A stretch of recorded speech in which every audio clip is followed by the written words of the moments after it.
But now that we're getting into some more of the games, let's talk about the highlights of the Xbox system's library. Wes, what's first on your list for that? Oh man, we got a lot. We got a lot of highlights. Oh, there's tons. Woo, we got a lot of highlights. Well, you mentioned Max Payne. Max Payne was great, but Max Payne, well, let me rephrase that. That was a couple years after The Matrix. The Matrix was like still super popular, the whole bullet time technology, which they translated into Max Payne. Max Payne was great. And then that whole bullet time from Max Payne, it trickled into other games such as Dead to Rights. Yes, Dead to Rights, that I saw the trailer for the Dead to Rights. I saw, I kept reading all the magazines and the previews and knowing that they use bullet time. Granted, all these are gimmicks that we got suckered into, but Dead to Rights with me is one of my highlights of the Xbox system. The first one. I know there were two, but the first one. And you had your dog or your wolf that you used and you can control him. It reminded me of Shinobi Shadow Dancer because he had a wolf in that. And you'd send him out and he'd attack the enemies and stuff like that. But Dead to Rights is great. Dead to Rights was great. No, it's not. So I'm going to try to find this for you guys. I saw it recently. Like when I worked at a game store, even before then, I would keep my receipts to like everything. What I would do is I would just throw them inside of the box. I don't know why I would. I just did it. But during one period of time, a very small window of time, probably a few years, you could return open games within like a week to I think it was Babbage's at the time. And I was very excited for Dead to Rights also. I bought into all the hype, watched all the videos, like, oh my God, I can't wait for Dead to Rights. That game was terrible. Terrible. I think I played it for an hour and I just drove back to the store and returned it. And I think I have that return receipt in one of my games that I have here. I'll try to find it for you guys and show you how old this receipt is, but I kept it because this was like the only time I ever used that policy. I never return games. I barely ever traded in any games, but that was one game where I was like, this is truly awful. I spent $50 on this garbage. Oh my goodness. And brought it back to the store like an hour later. Okay, what made it garbage to you?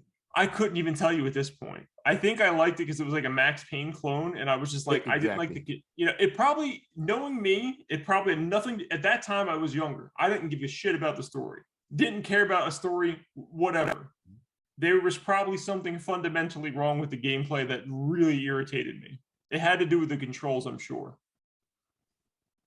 Yeah, okay. The controls, it took a minute to get used to because you had to shoot, you had to look, you had one that controlled the dog, you had your bullet time. I played Max Payne just fine. Just fine. Oh, not this game. Dead to Rights. Oh man, that hurt, man. It's like you punched me in the stomach. You know what it probably was kind of like when the first time I played Shadow of the Colossus was on PS2. Mm-hmm. Those controls are straight garbage. What an awful, awful experience that game was. That was a masterpiece. It is now that I was able to play it on PlayStation 4 after they remastered it twice. they had to redo the game 2 times for me to be able to finally play the game. And even those controls I had to get used to, but at least it was playable. The one that came out on PS4 is playable. You go back and play that PS2 one, oh man, what a trash fire. Those controls were awful. Man, Dead to Rights. That was one of my highlights. I remember like we got tons of pre-orders. Oh yeah. It was marketed very well. Oh yeah. I was hyped. I was hyping up my customers and they all loved it. Except you. No. I mean, I tried to like it. I was very excited. I got day one, brought it home, poop, returned it. It was great. It was great having that as an option at that time too. Because like I said, that was something I didn't do very often. Okay. But one that I was really looking forward to that did not disappoint was Ninja Gaiden. I agree. Man, that game was hard as hell, but it was so good. So good. So good. It looked good. It played good. To this day, it's probably still the best action game on an Xbox, like an original Xbox. I can't think of anything better action-wise. It was that was my game of the year when that came out. Hands down. For sure. Hands down. You know, the play mechanics, the wall running, it was Tecmo. And it got delayed a couple times. And Tecmo, being a perfectionist, you know, they would delay it and they would not release it until it was right. And I'm so glad they did, because what we got was a masterpiece. Yeah, I mean, the game was like really hard, but it was really fair. Like, you know, every time you died in that game, you knew you messed up. It was on you. It wasn't like, oh, they cheated. It wasn't like the old Ninja Gaiden games where like you had to figure out the ridiculous things and like the respawns, the damn birds coming at you over and over again. It wasn't like that. It was way more fair. And it was probably just as hard, if not harder, than the original. And with the weapons, you got the different weapons other than your sword, and oh man, Ninja Gaiden. And then we got, I guess, the quote unquote director's cut, Ninja Gaiden Black. Oh yeah, had like extra features and stuff in it. Yep, a little bit more content. They didn't turn the difficulty down. I was like, oh, it's still hard. It's not harder. No doubt. That was great. Another highlight, we got Splinter Cell. Man, Splinter Cell was fantastic. Yes, it was. This was a groundbreaking game on the Xbox. Like it was like, this is why you needed an Xbox. Like it was one of those games. It was a system seller outside of Halo. But yes, Splinter Cell was a system seller. I remember one of my EB conventions and Ubisoft was there and they did a playthrough, and it was just, I remember I think it was a jail or a prison, and he was hiding in the shadows on the ceiling. You know, he put in his goggles on for night vision. It was all about stealth. Yeah, man. All about shooting stealth. out the light bulbs. Oh, we thought Metal Gear was great. Splinter Cell was great. Yeah, it was. It's ironic now that, you know, in 2021, Ubisoft's about to bring it back because they don't know what the hell else to do with themselves, because they keep putting out these garbage open world, you know, trying to make like a battle royale type game or getting all these people involved online. Dude, just make your single player games again. Like Far Cry's still selling well. Why can't you do that to Splinter Cell? Now they're like, oh, we're gonna make a Splinter Cell game. We're gonna make it re-happy. Yeah. Let's see if it's a single player only game. And if it does have anything, it can have co-op. That's it. I don't want to see no multiplayer in this game. Yeah, because I think it was the third one, Pandora Tomorrow, or was it Chaos Theory? One of those that Chaos Theory was 3, Pandora Tomorrow was 2. Was 2 that they added the multiplayer. They added it initially in Pandora Tomorrow, and they probably like perfected that in Chaos Theory. It was Spies and Mercs. Yes, it was. You know, and unfortunately, the series stayed good. Not as good as I don't know. It changed. It went, because I remember seeing the first one and playing the first one for the first time, experiencing that. It was like, oh my goodness. And then as they kept making them, it's like, okay, we kind of did this already. We kind of did this already. Yeah, I haven't played the newer ones. Like I haven't played Blacklist or Conviction. I've only played those first 3 games. And even by Chaos Theory, which was a good game, it was like, all right, like you need to give these series a break for a while. You can't just keep putting stuff out. You're just gonna like kill the market. Like look what they did with poor Rock Band and Guitar Hero. They're putting out like 17 of those a year. Like, dude, can you just like make this something special instead of putting a new one out every 3 months? Like, come on. Exactly. Oh man. Yeah, I think Conviction was, it kind of changed it. And at the time, I think 24 was like super popular, the show 24. And it felt like 24. It felt like an episode of 24 if you've ever seen the show. So I've never seen the show, but I heard it was excellent. It's one of the best shows ever. But it played like an episode of that. It got away from the stealth and the gadgets. And what made Splinter Cell fantastic, it kind of deviated from that to try to reinvigorate the series. I missed the first one. Oh, without a doubt. I mean, I like all of them. First one definitely was the highlight for sure because there was nothing like that at the time. We are going to just give a quick mentions because we already talked about these for a few minutes earlier. It's Dead or Alive and Halo 1 and 2. Mm-hmm. Those are like, if you have an Xbox, you have to have those. You have to have those on your system. Dead or Alive 3 is one of the best fighting games, if not the best one on the system. Mm-hmm. And Halo 1 and 2 are the reason you bought an Xbox to begin with. Like, you have to have them. Halo, I mean, Halo 1 and 2, it's all we got to say. It's just the first time you, back then, running through Halo and experiencing the flood for the very first time. Oh, man, that's probably one of the most memorable scenes in video game history. Yeah, and like for me, I really love shooters. And I talked about this a couple times before. And like the defining moments for me for shooters was GoldenEye on N64. Like, I can't believe this is playing so well on a console. This is like fantastic. And then you got Halo, and it's like, no, this is like even better. Like, this is how it should be. And ever since then, yes, it has evolved over time, but still, like, you can still go back and play Halo 1 and be like, all right, yeah, this still feels pretty good, you know? Oh, I bought the Master Chief Collection when it came out and ran through it again. Definitely. It was still good. I got to go back and play those. It's been far too long for those excellent games. There's another game that I know you bought because you're crazy or a genius, because this is hard to find now. And that's Steel Battalion. So I'm going to let you speak about Steel Battalion since I've never experienced it before. But this is a game from Capcom that had a giant mech controller, and you play inside of a mech. So tell me what that was like. Yeah. Oh man, I think we definitely spoke about this on another podcast, another video. Steel Battalion was a mech game that you were able to pilot a giant mech, but the gimmick was it came with a giant 3-sectioned 40-button controller that also came with foot pedals and an eject button. So the eject button was so cool.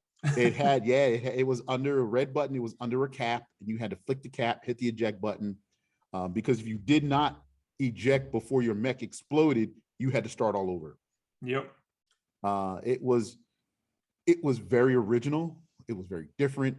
It was, it gave you the experience that you were literally driving a mech, and it was so many buttons. You had to literally turn on your mech from the beginning. You had to turn on all your weapons, all your instrumentation, your heads-up display. It had a windshield wiper button because when you're in the battlefield, you had dirt and stuff on your windshield, so you had to wash it. You had a cooler if your guns overheated, you had to cool them down. A button for anything you could think of. It was so hard. It was so hard. I think I only got to like maybe the 4th or 5th level, but man, it was fun getting there. Yeah, I mean, I bet you probably spent a lot of time like looking for a manual and stuff and trying to figure out like what all the buttons did and trying to remember which button did which. That must have been a pain in the butt. It was. We don't. Who reads instructions? I just jumped in and it was trial by fire, man. Hey, it took me like It took me a half an hour just to get out of the garage because I got in and it wouldn't move, and I had to figure out how to move, and you had to turn on certain buttons to actually make the weapons go and turn the engine on. But it was, oh man, Steel Battalion. If you ever have an opportunity to find one, it's probably super expensive. It's worth it. It's worth it. For the experience, it was worth it. Yeah, I wish I had one today just because it was such a cool, unique thing. But they were just so big; it took up so much space, and it was just like, it's big. It's big. I don't have the room for this in my room, and it was like a few $100s. I was like, I don't feel like dropping a few $100 on this thing. But in retrospect, it's probably worth more than what it originally came out for today. No, definitely. I think last time I checked Game Eye, best app ever. I want to say it was like 600, like 650 or something like that. It was going for complete in box. What did it retail for? Was it like 200 or 300, something like that? $300. 300. Yeah, so it's like double what it's worth. Mm-hmm. But it was big, man. You definitely needed a table because the controller, like I said, was in 3 sections. And it had foot pedals. and it had foot pedals, and it had a gear shifter to change your gears. And you had two joysticks, two flight sticks. It was, yeah, it was an experience. Another experience in the console that was unique to Xbox, at least for that time, was Star Wars Knights of the Old Republic. Now, there were two games in the series. There's 1 and 2. I have never played number 2. I heard it wasn't as good as the first one, but I did play the first one. This is my first time really trying to play a turn-based RPG. Maybe not my very first time. I played Final Fantasy VII when that came out before. So this is probably like my third or second or third time, maybe fourth. Who the hell knows? Trying to play a turn-based RPG. I love Star Wars, so I was like trying to get into it. I still couldn't play the damn game. I can't play turn-based RPGs to this day. Oh my goodness. Knights of the Old Republic, or KOTOR is how it's referred, was amazing. I know, it looked amazing. I really wanted to play it, but I just couldn't get past the damn turn-based stuff. It was a Star Wars RPG, man. The story was top notch. The story was top notch, and the ending, like the twists, the story plots, it was, customizing your lightsaber. It was Knights of the Old Republic is on just about every gamer's list as one of the top RPGs of all time. Second one, not so much, because all the surprises kind of all happened in the first one. So the second one, you're kind of going into it like, okay. But no, number 1, definitely. Yeah, if you had an Xbox, that was something you wanted to get without a doubt, especially for a long time. It was only on there. Now I think you can get on like PCs and tablets, and they're about to remaster it and release it on like current day stuff as well. Yeah, I was gonna say, I heard they're releasing it again, like a remastered version. Maybe they won't make it turn-based this time. That'd be cool. It was pseudo turn-based. I mean, you still ran around, but yeah, you did. But yeah. So, oh man, so everybody knows that I love fighting games, and because I mentioned it several times. Another highlight on the Xbox for me was Soulcalibur, man. Soulcalibur 2. I love all the Soulcalibur games. Oh yeah, I mean they're all fantastic, but 1 and 2 were like, because we had 1 already released on the Dreamcast, and it was phenomenal. And then we got the Xbox, a more powerful system. Soulcalibur was great, and that was the time that there were technically 3 different versions of Soulcalibur. Yes, there were. Yeah, each console got an exclusive character. You had Spawn for the Xbox, you had Link on the GameCube, and you had Heihachi from Tekken on the PlayStation 2. So let's talk about that for just a quick second. Mm-hmm. Now, which one? Let's guess for each other. Let's do that. Which version do you think I bought? You bought the GameCube version. You're damn right. Come on, man, Link, get the hell out of here. Now, I don't know Wes like as well as I used to. I do know Wes pretty good from back in the day. And if I had to guess, Wes bought probably at least 2 of these 3 games just for the different characters. If I really know Wes, he might have bought all 3 because they all had different characters in it. But he definitely bought at least 2, which would have been Spawn and would have been Link. And maybe he didn't care about the PlayStation one, but I'm not sure. You know me so well. I bought the 2. There you go. I bought the 2. I bought the GameCube, and I bought the Xbox for Spawn. Damn. I eventually I did wind up breaking down and buying the PlayStation one, but I really wasn't excited to play Hachi. I play Hachi in Tekken already, so it's like, You get these cool characters that aren't part of fighting games, and you bring them into a fighting game. It's like, oh yeah, that's awesome. Mm-hmm. Yeah, man, absolutely. I mean, I really wanted to get the Xbox version because the Xbox, if you guys didn't know, you should know, especially for listening to this episode. It was the most powerful console at the time. The games are going to look better on Xbox. They're going to play about the same across the board.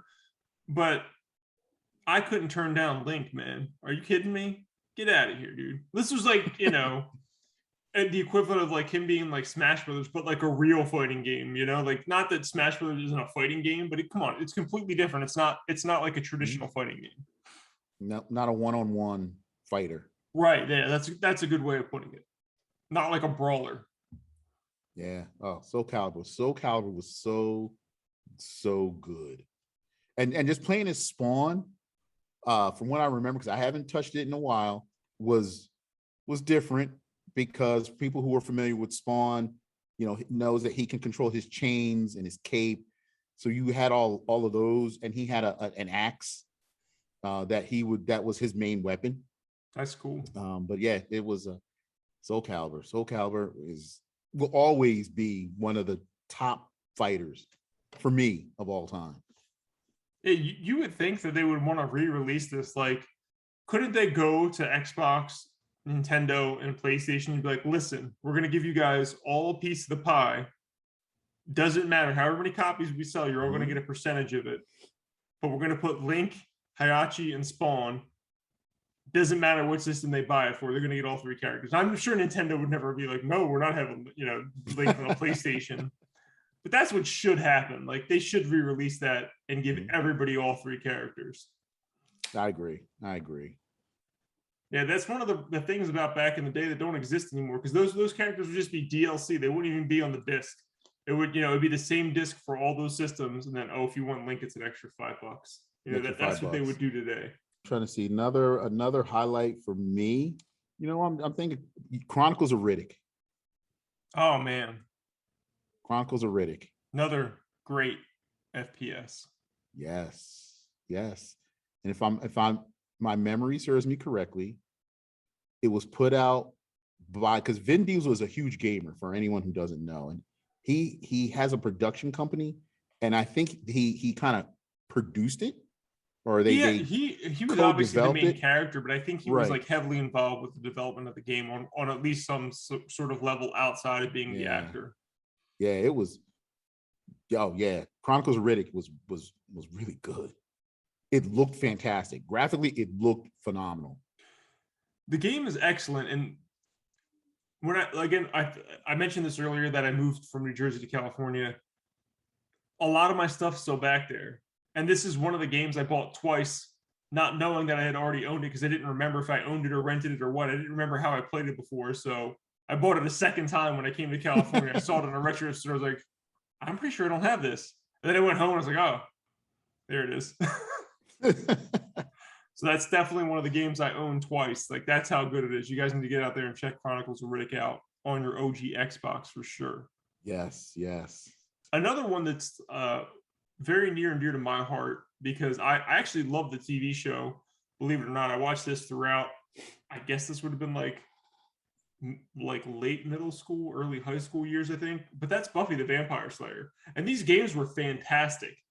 They had I don't think Sarah Michelle Gellar was the voice actress in the game, but I think they had like the rest of the voice actors and actresses in the game. So you got good voice acting for one. The chick who ended up playing Sarah Michelle Gellar's voice was very good. But the gameplay of both Buffy games was very, very good for the time. Yeah, I remember the first one. I mean, I have them both. I remember playing the first one. I remember liking it. Graphically, it was very nice. Story-wise, it was like you're playing an extended episode. Yeah, it was. It was like kind of watching the TV show, which you're like playing through it. Yeah, all the characters were there. Then I remember the second one. From what I remember, the second one was okay, but it wasn't as good as the first one because it was made by a different company. It was, but I think the engine was like either very similar or exactly the same. So I'm not sure how they pulled that off. I don't know if they've replicated that engine, but like the combat system was very similar. And the first one, if I remember correctly, if you know, you can tell me. Otherwise, the audience can. But I think the first one was an Xbox exclusive title, and the second one was multi-platform. Correct. Yeah, the first one was an exclusive. Man, I mean, that alone was worth buying an Xbox for me, because I thought the TV show was great, and this is one of those rare instances from that period of time where you could buy a licensed product and get a good game, because they were still making, crappy licensed products at that time. Aquaman, They were just pumping stuff out, you know. But Buffy was the legit game, man. Definitely, definitely.